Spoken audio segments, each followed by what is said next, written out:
Bismillahirrahmanirrahim. Assalamualaikum dan selamat pagi semua. Alhamdulillah masih lagi kita bersiaran di alam maya pada hari ini. So menyambung yang semalam berkenaan dengan mengira cukai pendapatan, harap-harap yang hadir dan yang melihat video saya yang semalam tu dah mencuba mengira menjawab soalan 1 hingga 4 itu. Okey, hari ini kita sambung semula. Mengira cukai pendapatan. Okey, sekarang ni apakah yang dikatakan sebagai potongan cukai bulanan ataupun PCB dan pengiraan yang terlibat. Okey, kalau ikutkannya proses tu sama seperti yang semalam. Okey, cuma sekarang ni bila ada potongan cukai bulanan ni, nama pun bulanan akan dipotong daripada slip gaji secara bulanan. Okay, potongan cukai bulanan ialah potongan pendapatan iaitu saraan pekerja untuk bayaran cukai pendapatan tahun semasa. Jumlah potongan berdasarkan jadual potongan cukai bulanan atau kaedah pengiraan berkomputer PCB yang disediakan oleh lembaga hasil dalam negeri. Okey, dia adalah kiraannya itu yang membolehkan gaji awak dipotong awal. Okey, di bawah potongan cukai bulanan. Okey. Itu dia punya laman web dia tu untuk mungkin awak boleh nak tengok tapi tak boleh masuk pun sebab dia kena login apa semua, majikan saja yang boleh masuk. Okay, sistem ePCB disediakan untuk kegunaan majikan yang tidak mempunyai sistem penggajian berkomputer untuk menyimpan maklumat pekerja dan bayaran PCB, mengira PCB pada setiap bulan, memastikan PCB yang dikira betul dan tepat, mengemukakan data bayaran. Itu gunanya sistem ePCB itu yang diwujudkan oleh lembaga hasil dalam negeri. Ini biasanya untuk majikan. Okey, ini untuk majikan. Awak pekerja tu tak ada apa. Kira tengok slip gaji, kalau ada potong-potonglah. Macam tu. Okey, ini contoh. Contoh ya. Contoh potongan cukai bulanan. Ada ruangan isi bekerja, ada ruangan isi tidak bekerja iaitu kategori 3. Kategori 2 isi tidak bekerja, kategori 1 rasanya bujang lah. Yalah, kalau tak ada isi bekerja dengan isi tak bekerja, mestilah bujang kan. Okey, so kategori 1 tu kategori bujang. Nama urut kecil pun B. B tu bujang lah. Okey, yang ini. Mana ni? Sorry. Cikgu. Ya, saya. Rifki suruh accept dia. Oh, Allah Akbar. Kejap. Terima kasih. Alright, Cikgu. Wait. Macam mana nak masuk ni? Kejap.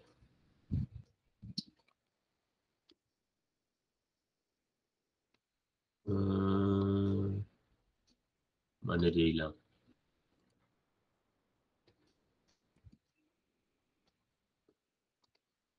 Okay, kalau ikutkan saya dah enable untuk dia masuk tu. Mana dia pergi jalan tu ha? Okey, tak apa. Harap-harap dia dapat masuk. Rifki dah masuk belum? Belum? Tengok nama dia. Belum masuk lagi. Okey. Dia kena cuba lagi macam mana saya nak tengok add people. Tak ada. Okey, tak apa. Harap-harap dia dapat masuk. Saya dah letak auto admit tu kalau ikutkannya. Okey, kita sambung. Okey. Jadi kategori 1 tu bujang, kategori 2 ada isteri atau suami tidak bekerja, kategori 3 isteri atau suami bekerja. Okey. So kalau ada KA1, KA2 tu anak. Anak kahwin, anak 1, kahwin, anak 2, kahwin, anak 3. Itu maksudnya. Okey. Okey, kategori 2, kategori 3 samalah. Kategori 1 tu tak ada anak lagi lah sebab tak kahwin kan. Okey, contoh ya. Sebelah kiri sekali ni gaji. Jumlah saraan bersih bulanan. Okey, tak tolak hutang-hutang lah tu. Okey, jumlah saraan bersih bulanan tu bermaksud tak termasuk allowance. Okey, hutang awak tu kira sendiri. Okey, contoh ya. Ahmad seorang pengurus dengan gaji 5,250. Status kahwin. Isinya bekerja dengan 4 orang anak. Berapakah amount PCB yang sepatutnya dipotong oleh majikan? Okey, jadi kita cari gaji dia iaitu 5250. Dekat mana tu? Dekat situ. Okey, ruangan itu 5250. Kemudian kita tengok ruangan isteri bekerja iaitu kategori 3. Okey, dan kemudian anak 4. Macam mana? KA 4 tu lah, kahwin anak 4. Itu. Okey, so persilangan antara dua kotak itu merujuk kepada mengikut jadual, dia kena bayar RM166.65 sebulan. Mudah saja, dia ada jadual dia sendirilah. Okey, kita tak berkait dengan yang ini ni, kita hanya terima sahaja. Okey. Okey, so nanti kalau nampak kat slip gaji berjadual bulanan PCB tu inilah. Okey.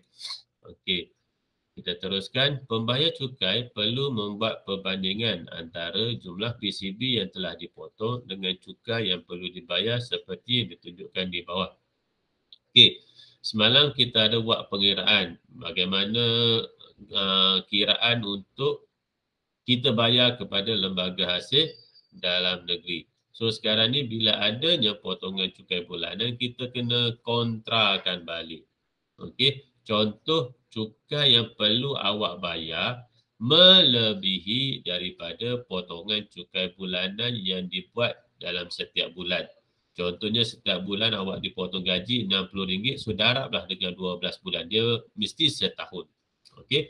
Contoh cukai yang perlu dibayar adalah RM1,200 bila buat kiraan. Tolak tu, tolak ni, tolak tu, tolak ni. Cukai yang perlu bayar kepada lembaga hasil dalam negeri adalah RM1,300 contoh. PCB awak buat 100 sebulan, setahun 1,200.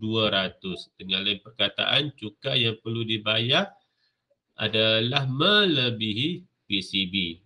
Okey, jadi bayaran cukai yang tidak mencukupi iaitu 100 tu tadi perlu dijelaskan kepada lembaga hasil dalam negeri. Jadi awak tidak terbebanlah hanya menambah bayaran sebanyak RM100 sahaja. Berbanding awak nak keluarkan duit RM1,300, kalau kebetulan awak ada benda nak buat pada bulan tersebut, awak akan ada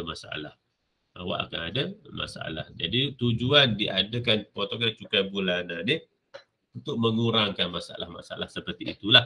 Okey, sekiranya cukai yang perlu dibayar tu kurang daripada PCB. So contohlah awak kira tolak, awak hanya perlu bayar kepada lembaga hasil dalam negeri RM1,000 sahaja. Tetapi potongan cukai bulanan telah dibuat 100 sebulan menunjukkan 1,200 awak telah ditolak. Jadi 1,000 sepatutnya awak bayar tetapi awak telah buat bayaran 1,200, lebihan 200 itu nanti akan dipulangkan oleh lembaga hasil dalam negeri ke dalam akaun awak. Okay, sebab biasanya bila awak nak check out, awak kena masuk dalam sistem dia. Kena sign in, kena log in apa semua. So sebelum awak check out, akan ada di akhir sekali itu sekiranya ada cukai lebihan, awak akan diminta letak masukkan nombor akaun awak macam tu. So dia akan bila settle semua kiraan pada satu masa tu nanti akan dapatlah lebihan RM200 ke dalam akaun awak. Mudah sahaja bila kita masuk dalam sistem. Cikgu, Ya saya. cukai ni bulanan dia meningkat ke? Ikut gaji. Kalau PCB ni sama je setahun tu. Contoh awak bergaji RM5,000 sebulan, so contohlah ni contoh saja. Macam tadi contoh ni lah. Tengok jadual ni. Okay. So kalau katakan awak gaji RM5,250, ada isteri, ada 4 orang anak untuk tahun berkenaan. Jadi sebulan akan dipotong dalam slip gaji awak tertera RM166.65. Okey, tahun depan for sure kebiasaannya mesti naik gaji. Okey, so naik gaji tidak lagi lah 5250, mungkin 5500. So kita tengok jadual yang di bawah ni pula. Macam tu. Okey, setiap tahun akan ada perubahan gaji dan akan ada perubahan potongan gaji. Macam tu. Okey, cuma sekarang ni kita kena tahu kira bagaimana nak meminimumkan kita nak dapat balik ke atau kita nak bayar kurang bila sampai ujung tu nanti. Okey, kita tengok contoh lebih mudah. Okey. Ini saraan bulanan minimum layak PCB selepas tolak KWSP sekiranya ada KWSP untuk individu bujang ialah 2851. Okey. Jadi contohlah gaji permulaan awak bila awak masuk bekerja gaji 2000 permulaan. So tak adalah PCB, belum ditolak lagi dalam slip gaji awak sekiranya bujang. Tapi kalau katakan awak masih bujang dan gaji awak 3000. 3000. Jadi akan berlakulah penolakan PCB itu dalam slip gaji awak. Okey, bagi individu yang berkahwin dan pasangan tak bekerja, minimum untuk ditolak PCB adalah 3851. Ini tertakluk kepada perubahan lah. Ini secara amnya. Okey, secara amnya. Jadi kalau awak bekerja, pasangan awak tak bekerja, so minimum untuk ditolak PCB adalah 3851. Maksudnya gaji awak 4000 tu kena tolak lah. Okey, adalah PCB tu dalam slip gaji awak. Okey. Okey, kita tengok contoh ya, contoh 4. Gaji tahunan Encik Lim ialah 74,000 pada tahun 2020. Dia menuntut pelepasan individu sebanyak RM9,000, insurans hayat dan KWSP sebanyak RM7,000, insurans perubatan sebanyak 1325 dan perbelanjaan rawatan perubatan ibu sebanyak 1250. Dia juga telah mendermakan RM1,000 kepada pusat kebajikan yang diluluskan. Setiap bulan, gajinya dipotong sebanyak RM180 untuk potongan cukai bulanan. Okey, so yang pertama, hitung cukai pendapatan yang perlu dibayar bagi tahun tersebut. B, adakah Encik Lim perlu membuat bayaran baki cukai pendapatan? Jelaskan jawapan anda. Okey, kita tengok ya. Okay, mula-mula sekali kita nak hitung cukai pendapatan adalah kita kena tengok keseluruhan. Iaitu kita hitung pendapatan bercukai. Pendapatan bercukai. Bila sebut pendapatan bercukai, ada formula dia. Okey, ada formula dia. Itu. So, pendapatan bercukai, macam mana nak cari? Iaitu jumlah pendapatan tahunan. Seperti mana saya sebutkan tadi, contoh gaji awak 2,000 darab dengan 12 bulan. So akan dapat 24,000. Itu adalah jumlah pendapatan tahunan. Okey, jumlah pendapatan tahunan ini adalah termasuk dengan bonus, termasuk dengan royalti, apa saja yang awak terima sebagai pendapatan. Tidak termasuk dengan allowance. Tidak termasuk dengan allowance. Contohnya gaji asas awak 5,000 dan allowance awak 2,000. So yang kena cukai adalah pendapatan asas tu 5,000. Allowance semua tu tidak dikenakan cukai. Macam tu. Okey, kita teruskan. So jumlah pendapatan tahunan bagi Encik Lim ialah 74,000. Okey, settle. Kemudian pengecualian cukai. Seperti mana saya sebutkan sebelum ni, pengecualian cukai ini adalah bergantung kepada derma atau sumbangan. Itu sahaja untuk dapat pengecualian cukai. Derma atau sumbangan. So kita tengok ayat di atas, contoh di atas ada perkataan derma iaitu RM1,000 kepada pusat kebajikan yang diluluskan. So akan ditolak nanti. Okey, pengecualian cukai 1,000 adalah daripada derma. Okey, kemudian pelepasan cukai. Banyak pelepasan cukai yang dimaklumkan dalam tu. Okey. Okey, RM9,000 tu apa? Itu adalah individu, pelepasan individu. RM7,000 insurans hayat dan KWSP. 1325 insurans perubatan. Kemudian perbelanjaan rawatan ibu. Bagi anak-anak soleh ni, yang solehah ni, awak buat perbelanjaan, awak bayar dengan duit awak sendiri untuk ibu atau ayah atau kedua-duanya sekali rawatan perubatan ataupun sebagai sumbangan kepada mak ayah setiap bulan awak bagi RM200 contohlah kan. Boleh untuk pelepasan cukai, boleh.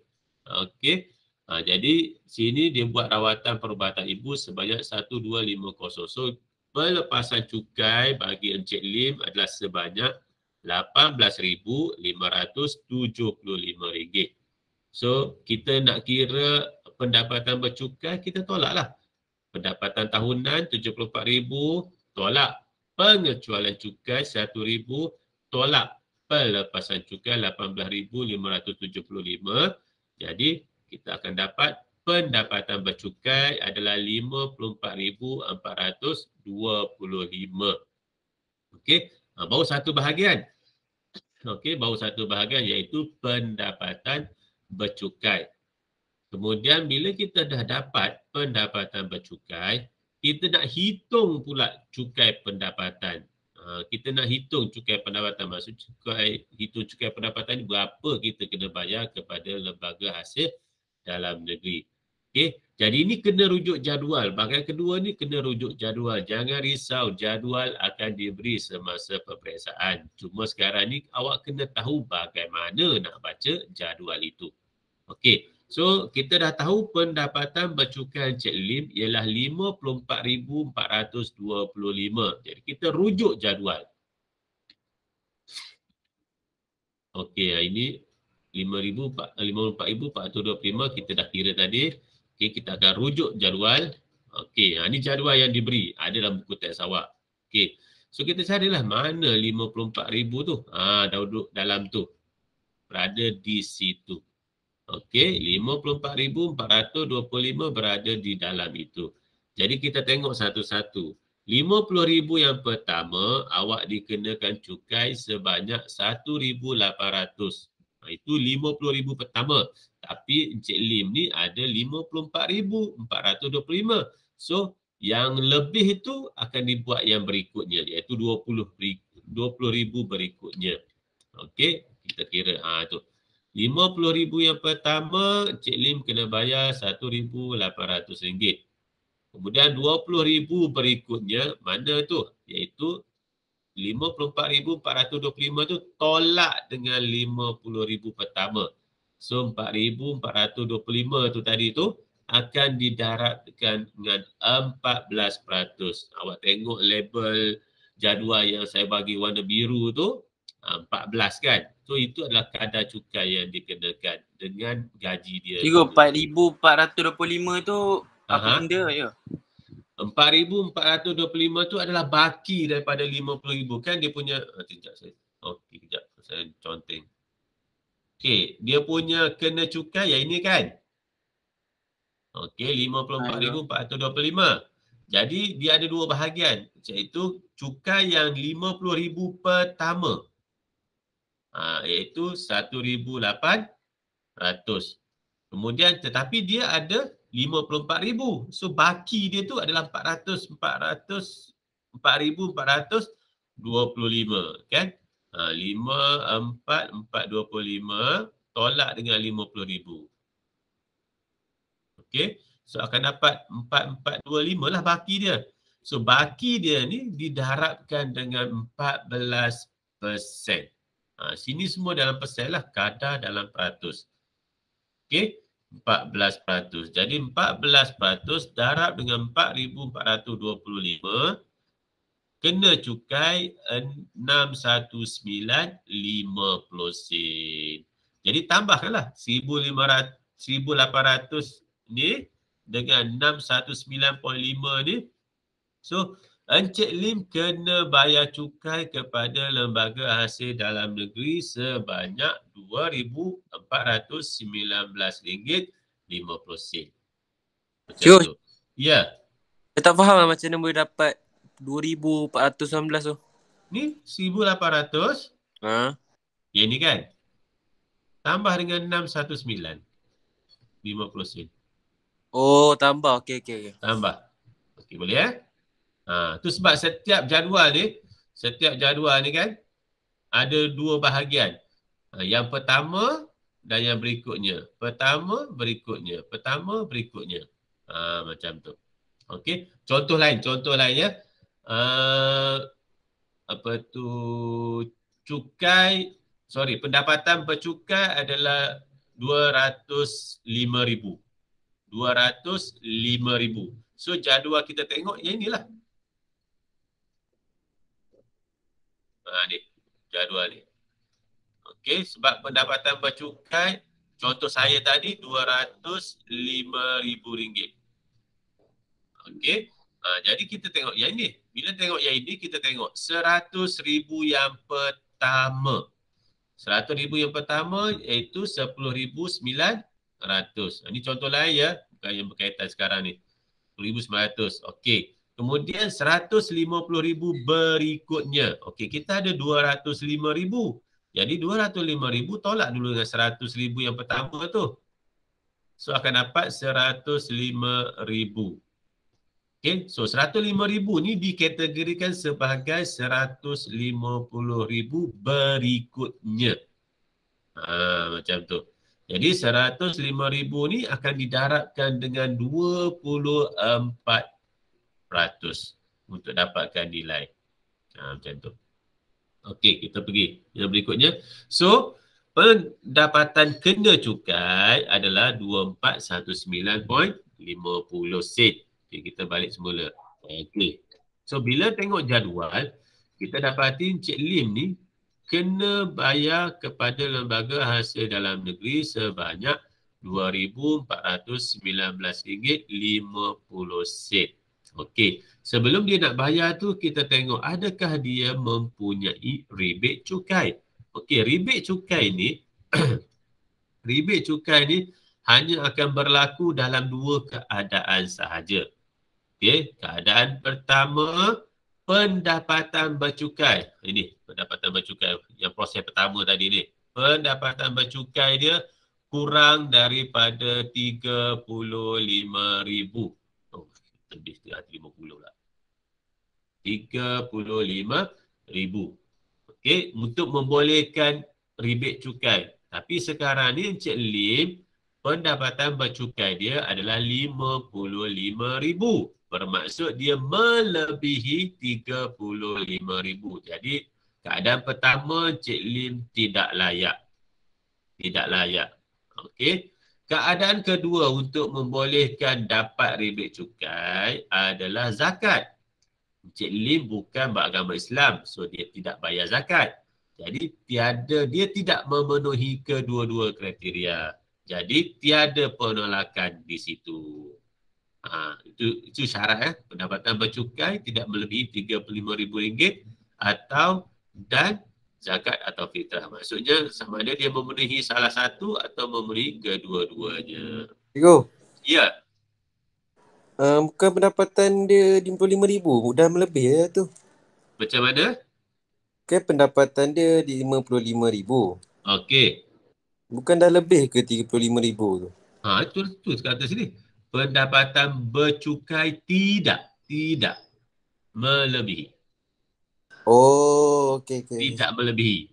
Kalau melebihi memang ramai dapat pelepasan lah. Dapat rebate cukai. Sekarang ni kita nak bagi keistimewaan kepada individu yang pendapatan bercukai kurang daripada 35,000. Bermaksud dengan lain perkataan sebenarnya kerajaan nak bagi kemudahan kepada B40. Senang. Sekarang kan duk sibuk B40, M40, T20 tu kan. Jadi B40 dia dapat pelepasan cukai lagi. Macam tu. Macam 55,000 Encik Lim ni dia bukan kategori B40 ni. Ni dia kategori M40. Semua tahu ke apa yang dikatakan B40, M40, T20? Tak tahu. Tak tahu. Tak tahu. Tak tahu? Okey, kalau B40 ni macam orang miskin lah. Ada kadar gaji dia.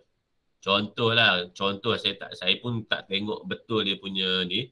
B40 ni maksudnya pendapatan seisi rumah 3,000 dan ke bawah. 3,000 dan ke bawah. Itu dikategorikan sebagai B40. Okey, yang sekarang ni musim-musim pandemik ni banyak dapat keistimewaan. Itu boleh, ini boleh, macam tu. Okey, M40 ni pula, okey, seisi rumah yang pendapatan dia mungkin 3,001 hingga mungkin 6,000. Ini saya tak pasti. Ini saya tak pasti dia punya range pendapatan. Okey, kena rujuk balik. Ini saya bagi contoh sahajalah. Okey, so M40 ni adalah pendapatan seisi rumah. Apa yang dikatakan pendapatan seisi rumah? Gaji suami tambah dengan gaji isteri, itu dia punya jumlah dia. Contoh.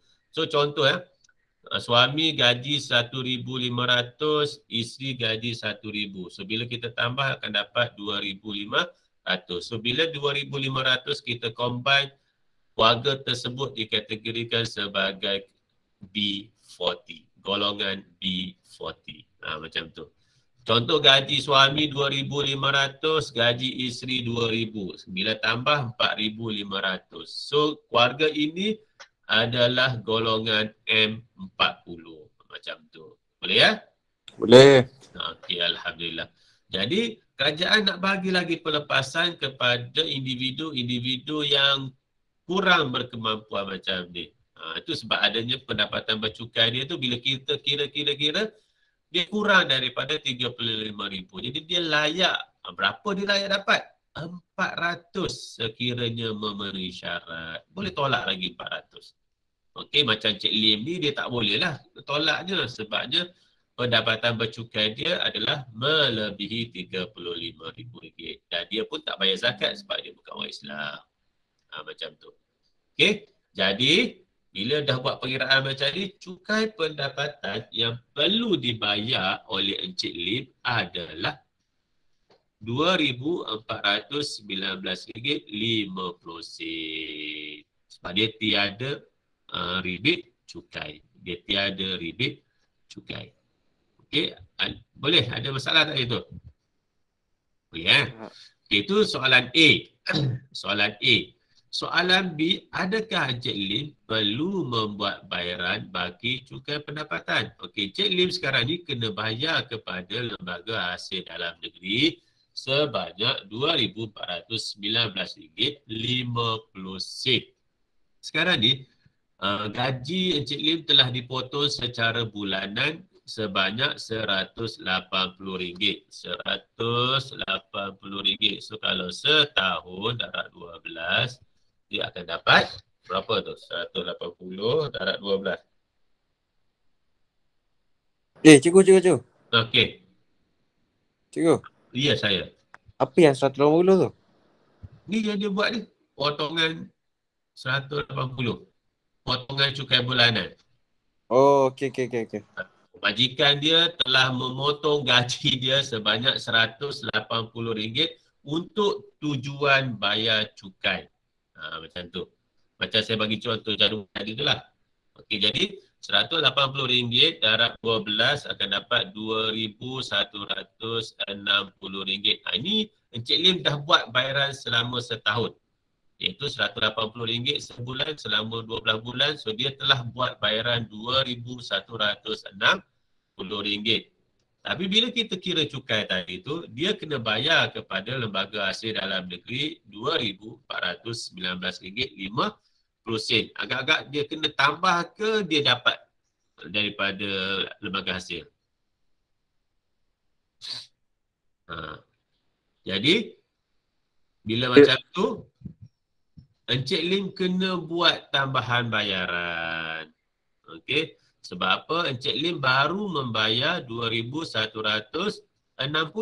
Cukai yang dia kena bayar RM2,419.50. Jadi Encik Lim kena bayar lagi kepada Lembaga Hasil Dalam Negeri sebanyak RM259.50. Jadi bila kita dah buat potongan cukai bulanan ini, sebenarnya dia memudahkan kita, meringankan beban kita. Okey, biasalah kalau berkenaan dengan duit ni tak pernah cukup kan.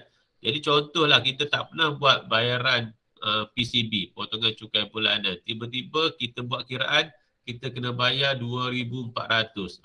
Kebetulan tak ada duit mana waktu tu. Ya kita. Okey, benda ni tetap kena bayar. Tetap kena bayar. Kalau tak kena bayar ke dalam atau kena denda. Macam tu. Okey. Jadi bila buat cukai, potongan cukai bulanan ni dia dah meringankan beban keuangan kita.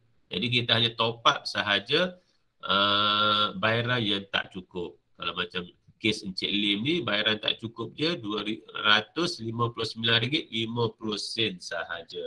Jadi tidak membebankan sangat-sangat, insya-Allah. Boleh? Ada soalan tak? Boleh.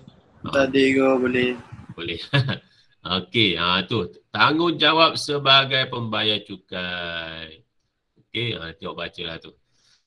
Okey, so settle untuk hari ni. So semalam sepatutnya kamu dah buat latihan nombor 1, nombor 2, nombor 3, nombor 4. Okey, sorry. Nombor 4. Yang ini yang awak kena buat hari ni lah. Okey, nombor 4 ni kita buat hari ni. 1, 2, 3 je semalam. Okey. So, ada soalan? Untuk hari ni selesailah. Okay, harap okay, good. Okay go. Okay, cikgu. Okay, insyaAllah. Okay, so nanti buatlah latihan tu untuk lebih awak faham. Okay, kita ada 14 orang. Ambil dulu kehadiran sebelum ada yang left. Okay, Alhamdulillah. So nanti macam biasalah saya akan share video yang dah rekod ni untuk awak mungkin buat ulang kaji sedikit. Okey, so jumpa lagi minggu depan insyaAllah. Assalamualaikum dan terima kasih sebab masuk kelas saya. Terima kasih, Cikgu. Waalaikumsalam. Sama-sama. Terima kasih go. Sama-sama. Sama-sama. Cikgu. Sama-sama. Terima kasih cikgu.